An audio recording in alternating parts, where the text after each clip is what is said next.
Hello friends, 10th expert classes 0.3 में आपका स्वागत है। तो चलिए आज का हम लोग सेशन स्टार्ट करते हैं। और आज का सेशन में हम लोग क्या पढ़ने वाले हैं, तो चैप्टर 2 पढ़ने वाले हैं और इसका हम लोग आज क्वेश्चन आंसर करने वाले हैं। ठीक है, क्वेश्चन आंसर करेंगे क्योंकि मैंने जितना भी था थ्योरी वो सब मैंने आप लोगों को बता दिया है।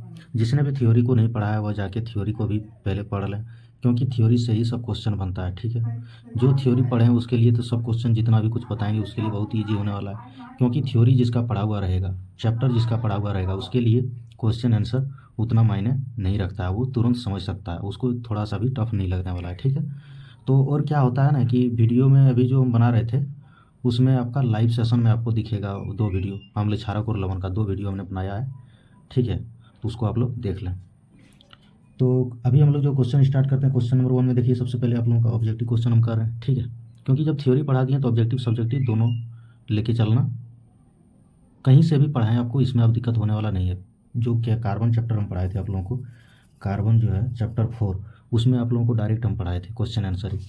तो उसमें आप लोगों को पहले क्या होता था, पहले शॉर्ट वेरी क्वेश्चन बताते थे, लॉन्ग क्वेश्चन बता के उसके बाद में क्या करते थे हम, तो ऑब्जेक्टिव बताते थे। क्योंकि चैप्टर नहीं पढ़े तो उससे आप लोगों को चैप्टर हम पढ़ाने की कोशिश करते थे अधिकतर। उसके बाद कार्बन चैप्टर हो गया, फिर समीकरण जो है चैप्टर 1 को भी पढ़ा दिया हमने। ठीक है, तो अभी देखिए क्वेश्चन नंबर 1। आप क्वेश्चन नंबर 1 में दिया है कि कोई विलयन लाल लिटमस को नीला कर देता है, इसका पीएच मान संभवतः क्या होगा। तो सबसे पहले आप ये जो लाल लिटमस पत्र है, थोड़ा सा बना रहे थे हम लेकिन कट गया बीच में वीडियो।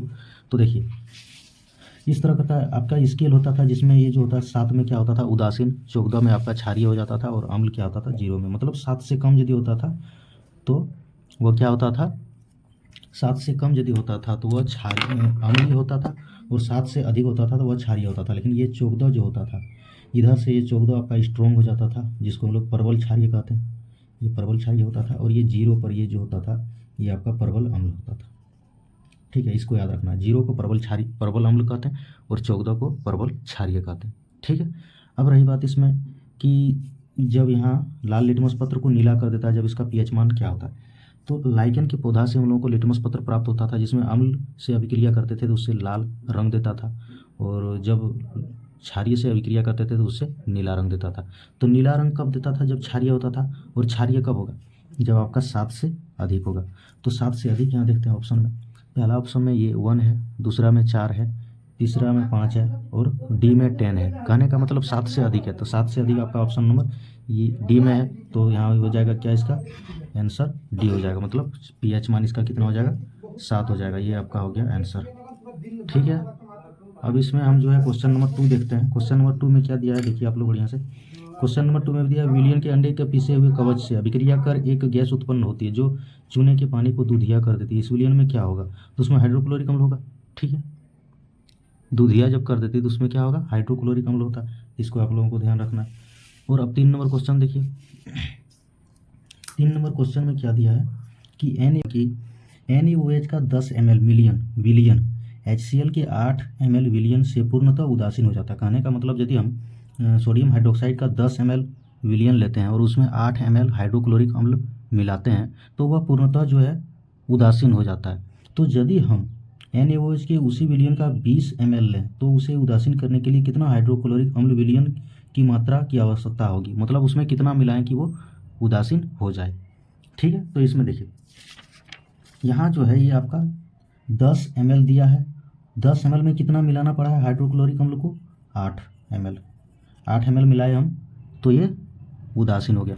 यहाँ दिया है इसका NaOH का 20 मिलियन, 20 में अब कितना हाइड्रोक्लोरिक अम्ल हम मिलाएं कि ये उदासीन हो जाए।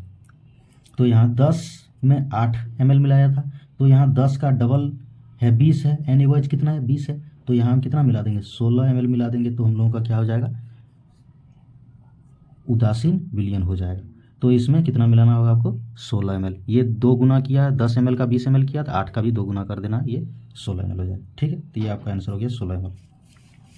क्वेश्चन नंबर 4 में आप देखिए, क्वेश्चन नंबर 4 में क्या दिया हुआ है कि उपज क्या होता है, जो डाइजेस्ट नहीं होता है, मतलब पचता नहीं है, पचे ना को बोलते हैं हम लोग, जो पचे ना उसे उपज बोलते हैं। उपज का उपचार के लिए निम्न में से किस औषधि का उपयोग होता है।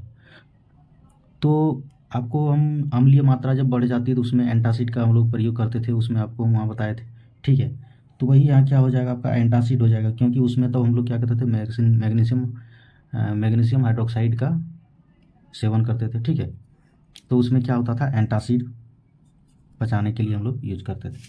अब क्वेश्चन नंबर 5 में देखिए, क्वेश्चन नंबर 5 में दिया है plaster of Paris. Plaster of Paris का सूत्र पहले क्या होता है, सबसे पहली बात तो प्लास्टर ऑफ पेरिस का जो फार्मूला होता है, ठीक है, वो होता है आपका CaSO4 हाफ H2O।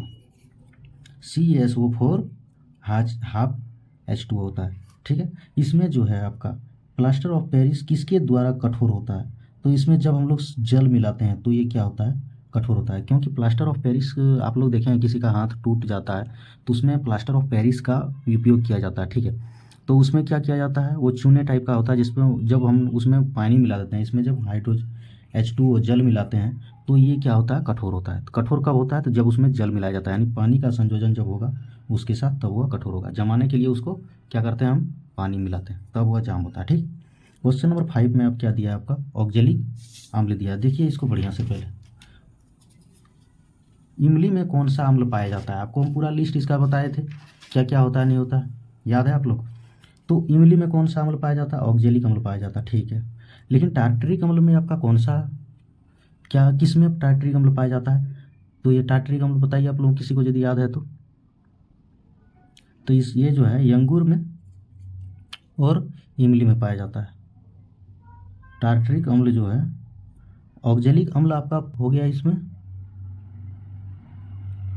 नहीं, ऑक्जेलिक अम्ल में इमली इसमें पाया जाता है। देखिए टार्टरिक अम्ल में आपका अंगूर और इमली पाया जाता है, ऑक्जेलिक अम्ल में क्या पाया जाता है, याद है किसी को, जो कपड़ा में जब इंक लग जाता है उसको साफ करने के लिए हम लोग ऑक्जेलिक अम्ल का यूज करते हैं, तो क्या होता है इसमें, ये हो जाता है आपका टमाटर और पालक, इसका यूज आप इंक को हटाने के लिए कर सकते हैं। सिट्रिक अम्ल किस में पाया जाता है, आप बताइए इसको, सिट्रिक अम्ल किस में पाया जाता है, तो ये खट्टे पदार्थ में पाया जाता है, जिसमें नींबू हो गया और संतरा हो गया, इसमें सिट्रिक अम्ल पाया जाता है। ये सब याद रखना आपको, पूरा हम इसमें आपको बताएं। लैक्टिक अम्ल में पता है, दूध में पाया जाता है और दही में भी, ये लैक्टिक अम्ल इसमें पाया जाता है। तो इमली किस में पाया जाता है, अंगूर और इमली टार्टरिक अम्ल में, तो आपका आंसर क्या हो जाएगा, बी हो जाएगा, टार्टरिक अम्ल। ठीक है, अब देखिए क्वेश्चन नंबर 6 तक तो हो गया। 7 देखिए, 7 नहीं है इसमें, अब वेरी शॉर्ट आंसर दिया है, इसमें तो आपको टिक लगाने वाला है सब, कि टिक लगाइए कौन सही होगा गलत होगा, लेकिन इसमें आपको फार्मूला लिखने देगा। ठीक है, तो आप फार्मूला इसमें आप लिखिए, जैसे दे दिया CaOCl2 यौगिक का प्रचलित नाम क्या है। ठीक है, थोड़ा सा इसमें बताते हैं, जैसे आप लोग जो थ्योरी पढ़े उसके लिए तो फिर दिक्कत है नहीं, लेकिन उसका भी रिवीजन हो जाएगा, थोड़ा हम बताते हैं।